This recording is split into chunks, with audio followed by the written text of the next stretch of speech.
En direct. Alors oui, bonjour Maître Idrissa Traoré.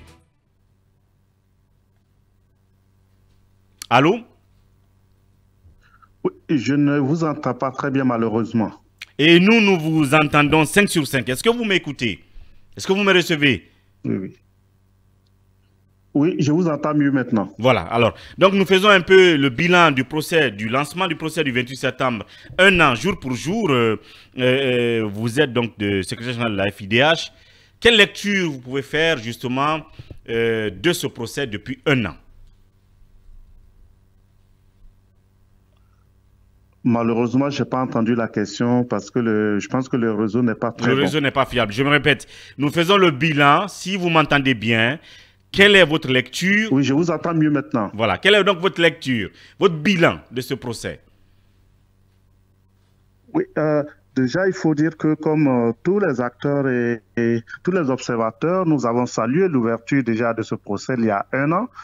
Cela a marqué la volonté du président de la transition et du gouvernement de transition, en tout cas de lutter contre l'impunité et surtout de juger ces faits très grave qu'a connu la Guinée il y avait aujourd'hui 14 ans, mais à cette époque-là, 13 ans en arrière. Pour nous, on peut dire que le bilan, il est pour le moins satisfaisant parce que le procès se déroule conformément aux standards internationaux. Chacune des parties a son temps de parole et n'est aucunement entravée dans sa prise de parole. Le tribunal conduit les débats pour que la vérité soit sûre. Évidemment, chacune des parties, particulièrement les accusés, qui sont encore présumés innocents, mais chacune des parties vient dire sa part de vérité et puis on verra au fur et à mesure quelle sera la vérité judiciaire. Maître Idrissa Traoré, secrétaire général donc de la FIDH.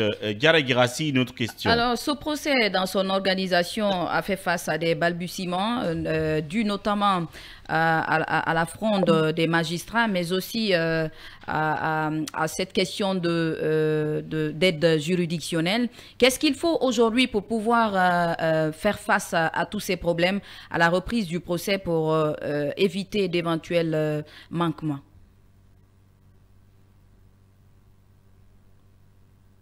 Je crois qu'il est parti, hein. Techniquement on l'a perdu.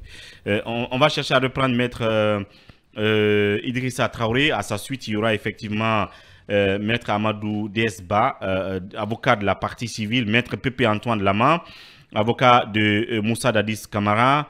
Et évidemment, on essaiera de le joindre. Oui.